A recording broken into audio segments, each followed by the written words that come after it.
বাংলাদেশে প্রায় ২০ বছর ধরে হিউম্যান মেটানিউমোভাইরাস রয়েছে বলে জানিয়েছেন প্রধান উপদেষ্টার বিশেষ সহকারী অধ্যাপক সাইদুর রহমান। তিনি বলেছেন, আন্তর্জাতিক স্বাস্থ্য বিষয়ক কোনো সংস্থাই এই ভাইরাস নিয়ে বাড়তি সতর্কতার কোনো নির্দেশনা দেয়নি। সোমবার দুপুরে দেশে এইচএমপিভি ভাইরাস সংক্রমণের সর্বশেষ পরিস্থিতি ও করণীয় নিয়ে ব্রিফিংয়ে সাংবাদিকদের এসব তথ্য জানান তিনি। প্রধান উপদেষ্টার বিশেষ সহকারী বলেন, এইচএমপিভি ভাইরাস বাংলাদেশে প্রায় ২০ বছর ধরেই রয়েছে।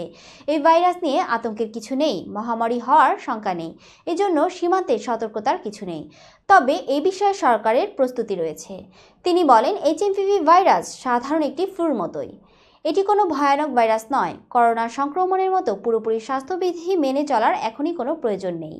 বিশ্ব স্বাস্থ্য সংস্থা সহ আন্তর্জাতিক স্বাস্থ্য বিষয়ক কোনো সংস্থাই এই ভাইরাস নিয়ে এখনও কোনো সতর্কতার মতো কোনো নির্দেশনা দেয়নি। তবে অধ্যাপক সাইদুর রহমান বলেন, যারা অন্যান্য জটিল রোগে আক্রান্ত তাদের জন্য এই ভাইরাসের সংক্রমণে কিছুটা জটিলতা দেখা দিতে পারে। এই ভাইরাসে আক্রান্ত হলে জ্বর, সর্দি, গায়ে ব্যথা হতে পারে।